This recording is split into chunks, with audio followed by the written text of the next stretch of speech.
YouTube channel খবরের হাটে একটি নতুন ভিডিওয়ে আপনাদের সবাইকে স্বাগত। কুম্ভে আসেন নাগা সন্ন্যাসীরাও। তাদের জীবন নিয়ে সাধারণ মানুষের আগ্রহের শেষ নেই। কিভাবে কেউ নাগা সন্ন্যাসী হন, কি কি ত্যাগ করতে হয় তাদের, মহাকুম্ভ হয়ে যাওয়ার পর তারা কোথায় বা যান। মাথায় জটা, গায়ে একটা সুতোও থাকে না। কোন কঠিন তপস্যায় হওয়া যায় নাগা সন্ন্যাসী, জানতে হলে ভিডিওটা প্রথম থেকে শেষ অবধি দেখতে হবে। ভিডিও ভালো লাগলে শেয়ার করতে ভুলবেন না, তার সাথে কমেন্টস করবেন আর অবশ্যই সাবস্ক্রাইব করে দেবেন চ্যানেলটিকে। শুরু হয়েছে মহাকুম্ভ। প্রতি 12 বছর অন্তর আসে কুম্ভ স্নানের সেই পুণ্যতিথি।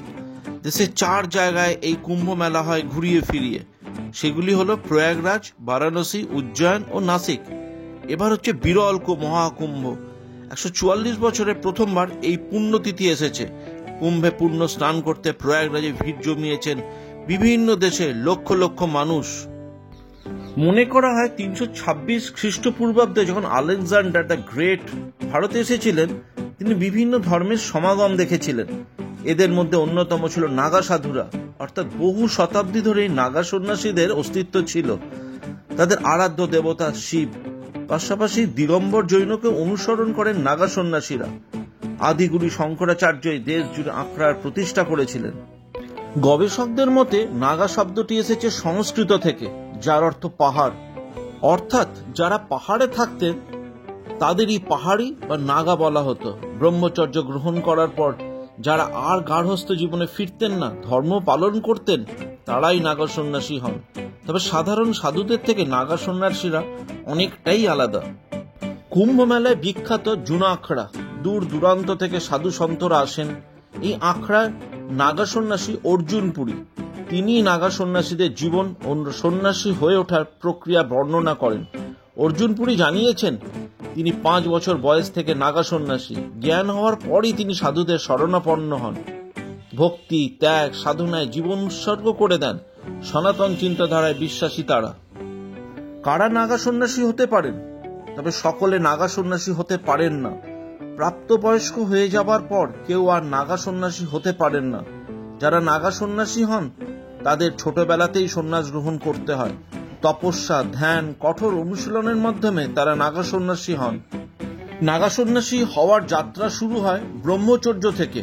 এই সময় প্রথম স্তর অত্যন্ত কঠিন হয়, সকলে পালন করতে পারেন না।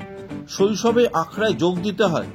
এরপর তাদের অনেক পরীক্ষা দিতে হয়, যেখানে তাদের মনের জোর, দৃঢ় প্রতিজ্ঞা ও একাত্মবোধ যাচাই করা হয়। এই পরীক্ষায় উত্তীর্ণ হলে 12 বছর ব্রহ্মচর্যের জীবন কাটান তারা। এর পরের ধাপে আসে পঞ্চগুরু ও পিণ্ডদান। শিব, বিষ্ণু, শক্তি, সূর্য ও গণেশ, এই 5 দেবতার আরাধনার পর সাধুরা নিজেদের পিণ্ডদান করেন। সাধারণত মৃত্যুর পরই পিণ্ডদান করা হয়। তবে সন্ন্যাস জীবনও যেহেতু নতুন একটি জীবন, তাই সন্ন্যাসী হওয়ার জন্য তাদের পূর্ববর্তী জীবন সম্পূর্ণ পরিত্যাগ করতে হয়। নাগা সন্ন্যাসীর জীবন কেমন হয়? সূর্য ওঠার আগেই ঘুম থেকে উঠে পড়ে নাগা সন্ন্যাসীরা। ভোর 3টে, 3:30 উঠে তারা প্রথমে স্নান করেন। তারপর ধ্যান করতে বসেন। দেবতার নাম জপ করার পর যজ্ঞ শুরু করেন। নিয়মিত ধর্মগ্রন্থ পড়েন। আশ্রম পরিষ্কার পরিচ্ছন্ন রাখার দায়িত্বও তাদেরই। বহু মানুষই নাগা সন্ন্যাসীদের ভয় পান, তবে তাদের দাবি তারা খুবই শান্ত, মন কোমল। সকলেরই উচিত একবার নাগা সন্ন্যাসীদের আখড়ায় এসে তাদের সঙ্গে কথা বলা, আলাপচারিতা করা। কি খেয়ে বেঁচে থাকেন নাগা সন্ন্যাসীরা? নাগা সন্ন্যাসীরা সাত্ত্বিক খাবার খান। ভাত, গম, রুটি, দুধ, দই, শাকসবজি, আলু এবং মিষ্টি প্রধান খাদ্য তাদের। তবে দিনে মাত্র একবারই খাবার খান তারা। নাগা সন্ন্যাসীরা নিজে উপার্জন করেন না, তাদের ভিক্ষার উপরেই জীবন নির্বাহ করতে হয়। সেক্ষেত্রেও নিয়ম রয়েছে। নাগা সন্ন্যাসীরা 7টির বেশি বাড়ি থেকে ভিক্ষা চাইতে পারেন না। লোভ সংবরণের জন্যই এই নিয়ম। কেন পোশাক পরেন না নাগা সন্ন্যাসীরা? নাগা সন্ন্যাসীদের অন্যতম পরিচয়ই হলো তারা কোনো পোশাক পরেন না। কেন? নাগা সন্ন্যাসীরা শরীর থেকে মন শুদ্ধ রাখেন, সেই কারণে তারা পোশাক পরেন না। মোহ মায়া ত্যাগেরই একটি অংশ পোশাক পরিত্যাগ করা। নাগা সন্ন্যাসীদের ঠান্ডা লাগে না কেন? নাগা সন্ন্যাসীদের ঠান্ডা না লাগার অন্যতম কারণ হলো তারা বিভূতি লাগান। মৃতদেহের ছাই বা বিভূতি যা মন্ত্রপুত, তা নাগা সন্ন্যাসীদের শীত থেকে সুরক্ষা দেয়। তাছাড়া নাগা সন্ন্যাসীরা সংযমে জীবনযাপন করেন, তাই শরীরের শক্তি স্থির থাকে। শরীর ভিতর থেকে উষ্ণ হয়, যা প্রবল ঠান্ডাতেও সুরক্ষা দেয়।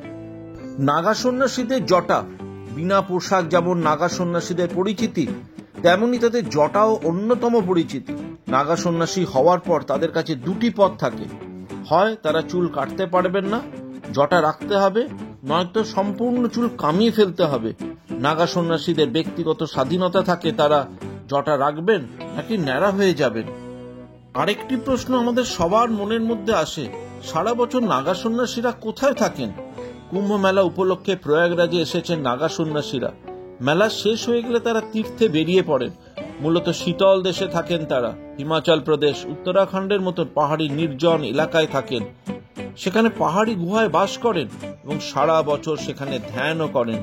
আশা করি নাগা সন্ন্যাসীদের নিয়ে এই জীবনী আপনাদের ভালো লেগেছে। আজকের ভিডিও এই পর্যন্তই। পরের একটি ভিডিওয়ে আবার আপনাদের সাথে দেখা হবে।